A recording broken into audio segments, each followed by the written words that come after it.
জয় হিন্দ বন্ধুরা। তো তোমরা যারা যারা ডাব্লিউপি 2024 যে নিউ আপকামিং যে ভ্যাকান্সি তোমাদের বেরোতে চলেছে 12,000, যেখানে তোমরা ছেলে এবং মেয়েরা উভয়ের ক্ষেত্রে আবেদন করতে পারবে। তো এই যেটা তোমাদের রিক্রুটমেন্ট নিয়ে কিন্তু তোমাদের প্রত্যেকের মাথায় সবাই তোমরা চিন্তিত রয়েছো যে তোমাদের যে এই যে একটা যে পেপার কাটিং তোমাদের যেটা পাবলিশ হয়েছিল আনন্দবাজার পত্রিকায়, যেখানে তোমাদেরকে বলা হয়েছিল যে রিক্রুটমেন্ট তাড়াতাড়ি করানোর জন্য তোমাদের একটা পরীক্ষা করানো হবে। তো এখন তোমাদের প্রত্যেকের মাথায় একটাই চিন্তিত যে ভ্যাকান্সি কবে বেরোতে চলেছে, কিন্তু তার থেকে বেশি চিন্তিত রয়েছে যে তোমরা প্রথমে কি প্রিলিমিনারি এক্সাম হবে, না প্রথমে তোমাদের মাঠ হবে, না মেন এক্সাম হবে, তাহলে কিরকম কি সিলেবাস থাকবে। তো সম্পূর্ণ বিস্তারিত সম্পূর্ণ তোমাদের যেটা চিন্তিত রয়েছে যারা যারা সমস্ত কিছু তোমাদের কাছে ক্লিয়ার হয়ে যাবে। তো দেখো, আমি তোমাদেরকে প্রথমে বলি, তোমাদের যে ডাব্লিউপির যে আপকামিং ভ্যাকান্সি সেটা তোমাদের কিন্তু খুব শীঘ্রই বেরোতে চলেছে। তোমরা এটুকখানি মানতে পারো যে তোমাদের এই মাসের শেষের দিকে কিন্তু তোমাদের শর্ট নোটিফিকেশন বেরিয়ে যাবে এবং ফেব্রুয়ারি মাসের ফার্স্ট উইকের মধ্যে তোমাদের আশা করা যাচ্ছে ম্যাক্সিমাম চান্সটা রয়েছে যেটা তোমাদের ফর্ম ফিল আপ স্টার্ট হয়ে যাবে। তো এখন মেন ব্যাপার হচ্ছে যারা যারা চিন্তিত রয়েছে সিলেবাস প্যাটার্ন নিয়ে, কারণ তোমাদের কিন্তু এরই মধ্যে যে একটা নিউ পেপার কাটিং যেটা তোমাদের পাবলিশ হয়েছে আনন্দবাজার, সেখানে তোমাদেরকে বলা ছিল যে তোমাদের যেটা রয়েছে রিক্রুটমেন্ট তাড়াতাড়ি করানোর জন্য যে কি করা হবে, তোমাদের একটাই পরীক্ষা করা হবে, তারপর তোমাদের মাঠ করানো হবে এবং তারপর তোমাদের যেটা রয়েছে ইন্টারভিউ করানো হবে। এবার মেন বিষয় হচ্ছে যে এতদিন ধরে যে রিক্রুটমেন্টটা চলে আসছিল, প্রথমে তোমাদের প্রিলিমিনারি এক্সাম হচ্ছিল, তারপর তোমাদের মাঠ হচ্ছিল, তারপর তোমাদের যেটা ছিল মেন এক্সাম এবং তারপর তোমাদের ইন্টারভিউ ফাইনাল মেরিট লিস্ট।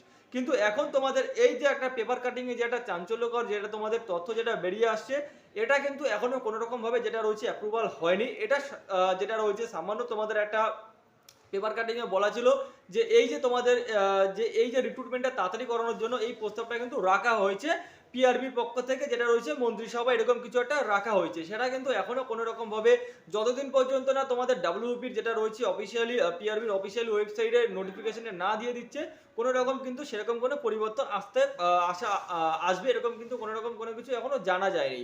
কিন্তু তোমরা তোমাদের পক্ষ থেকে তোমরা তোমাদের সাইড থেকে যেটা রয়েছে একদম ফুলফিল ভাবে ফিট থাকো।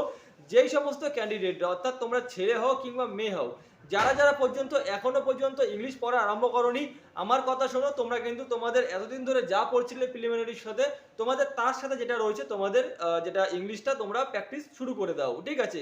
কারণ বাই চান্স যদি তোমাদের এরকম সিলেবাসটা চেঞ্জ করে দেয়, যদি একটা এক্সাম করে দেয়, তাহলে কিন্তু তোমাদের সেখানে ইংরেজিটা ইনক্লুডিং হয়ে যাবে। ঠিক আছে? তো এখন থেকে তোমরা যারা যারা পড়ছো, তো তোমরা তারই সাথে সাথে ইংরেজিটা আরম্ভ করে দাও।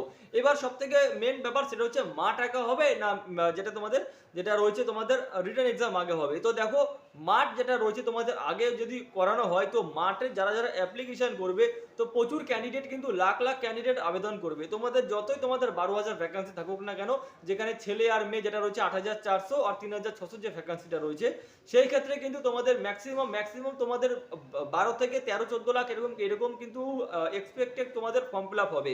এবার প্রত্যেকের কিন্তু তোমাদের মাঠ যেটা রয়েছে পিএমটি আর পিইটি করানোর কিন্তু সেরকম কোনো রকম আশা করা যায় না। ঠিক আছে? যদি একসাথে এতগুলো ক্যান্ডিডেট যদি মাঠ করায় তাহলে একটা অসম্ভব ব্যাপার, কিন্তু সেটা আগে হয়েছিল, আবার হতেও পারে। তো সেই ক্ষেত্রে তোমরা এই পড়াশোনার সাথে সাথে তোমাদের যেটা রয়েছে ফিজিক্যাল যাদের ফিটনেস, তাদের তোমরা আমি অ্যাডভাইস দিচ্ছি এটা, তারাও কিন্তু গ্রাউন্ড প্র্যাকটিসটা শুরু করো। কারণ তোমাদের এখনো কিছু কোনো রকম ভাবে কনফার্ম নেই যে তোমাদের দুটো এক্সাম হবে না একটা এক্সাম হবে, না তোমাদের সিলেবাস প্যাটার্ন কোনো কিছু। তো সবার প্রথমে তোমরা যারা যারা পড়ছিলে, তারা তারা তোমরা তোমাদের যেটা রয়েছে পড়াশোনা তোমরা যেরকম লেভেলের করছিলে সেরকমই লেভেলেরই করতে থাকো, শুধু তার মধ্যে তোমরা ইংরেজিটা ইনক্লুড করে নাও। দ্বিতীয়ত, তোমরা যারা যারা খাটছো একদম যে এই 2024-এ একটা চাকরি তোমাদের নিতেই হবে এরকম যারা মেন্টালি নিয়ে খাটছো, যারা একদম রিয়েল ক্যান্ডিডেট রয়েছো, তো তোমরা তার সাথে সাথে নিজেদের যেটা শারীরিক ফিটনেস রয়েছে সেটাও তোমরা বজায় রাখো। তো এই দুটো তিনটে জিনিস তোমরা যেটা রয়েছে এগুলো বজায় রাখো। কারণ যদি তোমাদের বাই চান্স করে দেয় আগে এক্সাম কিংবা আগে মাঠ, যদি তোমাদের একটা এক্সাম করে দেয় তাহলে ইংরেজি তার মধ্যে থাকছে, তো এই সমস্ত কিছুর মধ্যে কিন্তু তোমরা গোলমিল খেয়ে যাবে। তো অ্যাডভান্স তোমরা তোমাদের পড়াশোনায় যেটা রয়েছে সেটা তোমাদের একটু মডারেট করে দাও। আর তোমাদের যারা যারা চিন্তিত রয়েছে নিউ ভ্যাকান্সি নিয়ে, আশা করা যাচ্ছে তোমাদের এই মাসের শেষের দিকে কিন্তু তোমাদের শর্ট নোটিফিকেশন বেরিয়ে যাবে এবং ফেব্রুয়ারি মাসের ফার্স্ট উইকে তোমাদের যেটা রয়েছে ফর্ম ফিল আপ তোমরা করতে পারবে। তো আজকের ভিডিওটা এইটুকুখানি। যারা যারা অপেক্ষা করছিলেন নিউ ভ্যাকান্সির জন্য, তাদের জন্য সুবর্ণ সুযোগ আসতে চলেছে, ঠিক আছে? তো ভিডিওটি ভালো লাগলে অবশ্যই লাইক শেয়ার করে দিও এবং চ্যানেলে প্রথমবার হলে সাবস্ক্রাইব করে দিও। জয় হিন্দ।